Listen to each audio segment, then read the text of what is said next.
नमस्कार।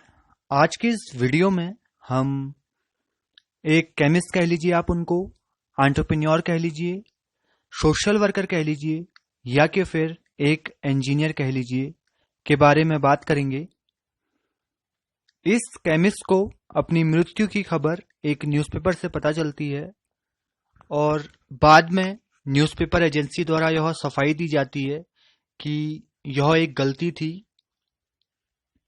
इस केमिस्ट को इस बात से उतना बुरा नहीं लगता कि यह गलती थी, बल्कि इस बात से लगता है कि जिस शब्दावली का प्रयोग उस केमिस्ट के लिए उस न्यूज़पेपर में किया गया था, वह उस केमिस्ट को दुखी करने वाला था।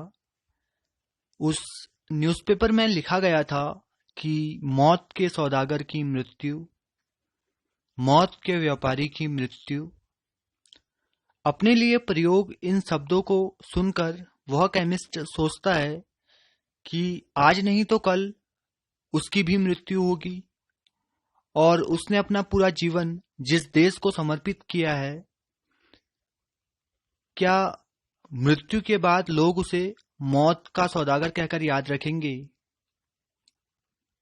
यह सब सोचकर वह काफी दुखी होता है और सोचता है कि दुनिया मुझे ऐसे याद रखे, मैं ऐसा नहीं बनना चाहता हूं। और वह निश्चय करता है कि आज से वह शांति के क्षेत्र में कार्य करेगा। इस वीडियो में हम जिस केमिस्ट के बारे में बात कर रहे हैं, वह डायनामाइट के आविष्कारक और विश्व के सबसे बड़े पुरस्कार नोबेल प्राइज की स्थापना करने वाले महान इन्वेंटर सर अल्फ्रेड नोबेल हैं। आइए सबसे पहले इनके बचपन के बारे में जानते हैं। अल्फ्रेड नोबेल का जन्म 21 अक्टूबर 1833 को स्वीडन के एक शहर स्टॉकहोम में हुआ था। इनके पिता का नाम इमानुअल नोबेल था। इनकी माता का नाम कैरोलिन था। नोबेल बचपन से ही जिज्ञासु प्रवृत्ति के थे और बहुत इंटेलिजेंट थे पढ़ाई में। इसी कारण केवल 17 साल की उम्र में उन्होंने इंग्लिश, फ्रेंच और जर्मन जैसी भाषाओं पर अपनी बहुत अच्छी पकड़ बना ली थी, और वे इन भाषाओं को बहुत अच्छे से बोल भी सकते थे। नोबेल ने घर पर रहकर ही फिजिक्स, केमिस्ट्री, लिटरेचर और इकोनॉमिक्स जैसे सब्जेक्टों का अध्ययन किया, और इसी दौरान उन्होंने केमिस्ट्री में अपनी बहुत अच्छी पकड़ बना ली। नोबेल के पिता भी यही चाहते थे कि उनका बेटा एक इंजीनियर बने, केमिकल इंजीनियर बने, और केमिकल इंजीनियर बनाने के लिए उनके पिता उन्हें फ्रांस के एक शहर पेरिस भेज देते हैं, जहां पर वे अपनी इंजीनियरिंग की पढ़ाई शुरू करते हैं। वहां पर उनकी मुलाकात एक अन्य केमिस्ट आर्कानियो सुब्रेरो से होती है, जिन्होंने 3 साल पहले ही एक विस्फोटक नाइट्रोग्लिसरीन का आविष्कार किया था। नाइट्रोग्लिसरीन की कमी, या आप कह लीजिए कि सबसे बड़ी कमी यही थी कि इसे एक जगह से दूसरी जगह ले जा पाना संभव नहीं था, क्योंकि नाइट्रोग्लिसरीन एक विस्फोटक था, तो यह एक जगह से दूसरी जगह ले जाने में विस्फोट कर जाता था, ब्लास्ट कर जाता था। तो इसकी यह काफी बड़ी कमी थी, और इसी कमी को दूर करने के लिए अल्फ्रेड नोबेल ने इस क्षेत्र में कार्य करना शुरू किया कि कैसे नाइट्रोग्लिसरीन को एक जगह से दूसरी जगह ले जाया जाना संभव किया जा सके। और इसी पर रिसर्च करते वक्त 3 सितंबर 1864 को लैब एक्सपेरिमेंट के दौरान नाइट्रोग्लिसरीन ब्लास्ट हो जाता है, और नोबेल के छोटे भाई और कुछ मजदूरों की मृत्यु इस ब्लास्ट में हो जाती है। यह काफी दुख भरा समय था अल्फ्रेड नोबेल के लिए, क्योंकि उन्होंने अपना छोटा भाई खो दिया था इस ब्लास्ट में।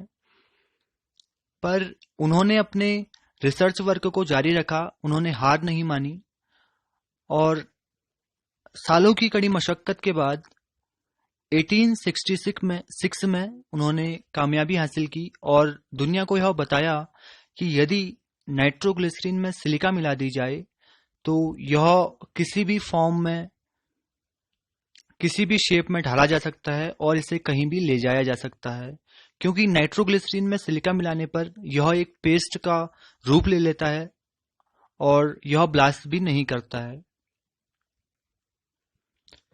और उसी के एक साल बाद अल्फ्रेड नोबेल ने डायनामाइट नाम से एक पेटेंट रजिस्टर करवाया और इसी के बाद वे डायनामाइट के आविष्कारक कहलाए।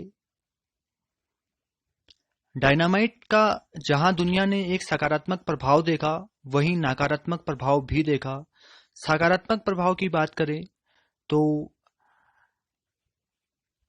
चट्टानों को ध्वस्त करना, सड़क निर्माण और अन्य क्षेत्रों में इसका उपयोग तेजी से बढ़ने लगा।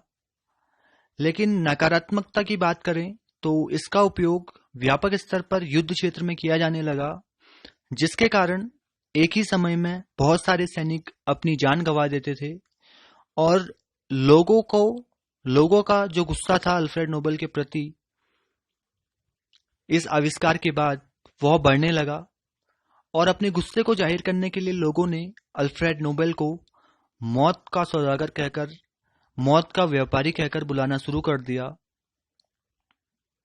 इसी के चलते एक रोज अल्फ्रेड नोबेल एक न्यूज़पेपर पढ़ रहे थे और उस न्यूज़पेपर में उनकी मृत्यु की खबर छपी होती है, झूठी खबर होती है। उसे पढ़कर अल्फ्रेड नोबेल बहुत ज्यादा दुखी होते हैं कि क्या दुनिया उनको मौत का सौदागर कहकर याद रखेगी, और वे सोचते हैं कि मुझे शांति के क्षेत्र में कार्य करना चाहिए, मुझे ऐसा कार्य करना चाहिए जिससे दुनिया में शांति बहाल हो सके। और वे शांति के क्षेत्र में कार्य करना शुरू करते हैं उस दिन से।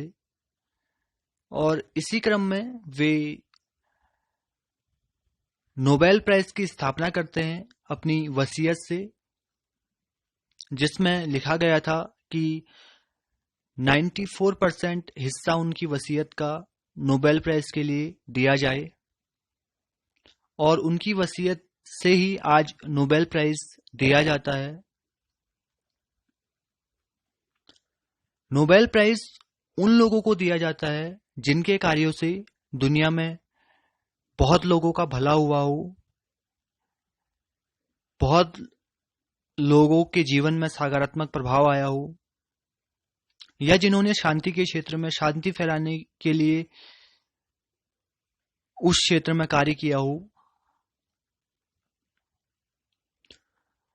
10 दिसंबर 1896 को इटली में अल्फ्रेड नोबेल की मृत्यु हो जाती है और उनकी मृत्यु के 5 साल बाद 1901 में नोबेल प्राइज दिया जाना शुरू किया जाता है। भारत से नोबेल प्राइज प्राप्त करने वाले पहले व्यक्ति रविंद्रनाथ टैगोर हैं, जिनको साहित्य के क्षेत्र में यह पुरस्कार मिला था। और विश्व की पहली महिला जिनको नोबेल प्राइज मिला वे थी मैडम पियरे क्यूरी, जिनको रेडियो एक्टिविटी पर उनके द्वारा किए गए कार्यों के कारण यह प्राइज दिया गया। नोबेल प्राइज हर साल 10 दिसंबर, जो कि अल्फ्रेड नोबेल की डेथ एनिवर्सरी है, उस दिन दिया जाता है। यह prize physics, chemistry, medicine, literature और इकोनॉमिक्स जैसे क्षेत्रों में दिया जाता है। तो ये था अल्फ्रेड नोबेल का जीवन परिचय। आज के इस वीडियो में इतना ही।